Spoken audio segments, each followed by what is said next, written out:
자, 이번에는 8강입니다. 이번에는 시간은 있지만 돈과 가족의 이해가 부족한 경우에 대해 이야기해 보겠습니다.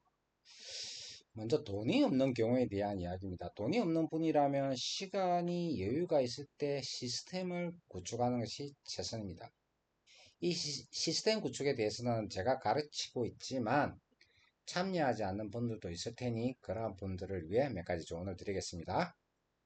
자, 첫 번째 조언은 부업을 통해 돈을 모으는 것입니다. 그리고 또 하나, 이 나쁜 습관을 버리고 절약하는 방법이 현실적입니다. 어떤 마법 같은 해결책은 없기 때문에 돈을 벌고 그 이상으로 쓰지 않는 것 외에 다른 방법은 없습니다.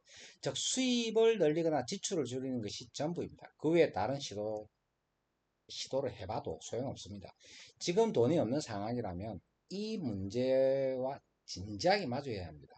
그리고 만약 돈이 없어도 창업을 하고 싶다면 여기서 제가 구체적으로 설명하지 않는 이유는 그 결과를 내기 위한 중요한 내용은 사실 간단하지만 이 간단한 내용을 제대로 이해하려면 순서대로 배우는 것이 중요합니다.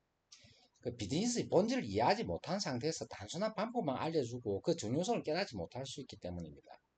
결과를 내기 위해서 중요하지만 이 간단한 노하우를 순차적으로 배워야 됩니다. 그래야 그 중요성과 본질을 이해할 수 있습니다. 순서대로 가르치는 이유입니다. 이는 마치 우리가 수학에서 덧셈과 곱셈을 이해하지 못하면 인수분해를 이해할 수 없는 것과 같은 이치입니다. 비즈니스도 동일합니다.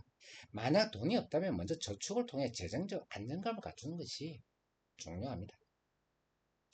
예를 들어서 2천만 원의 저축이 있는 사람하고 전혀 저축이 없는 사람, 빚만 있는 사람, 그 가족이 누구를 더 이해할 수 있을 것 같나요?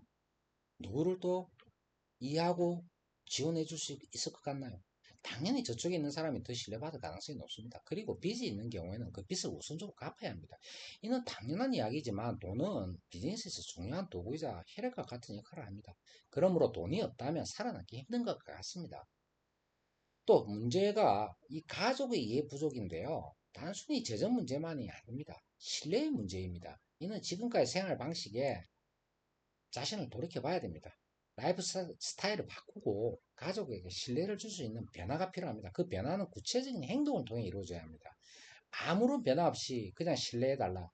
그 가족도 신뢰하지 않을 것이고 돈도 모이지 않을 것입니다. 나쁜 라이프 스타일, 이 습관들 있죠. 나쁜 습관들. 그걸 버리고 예를 들어서 뭐 자주 놀러 다니고 그 전부 다 돈입니다.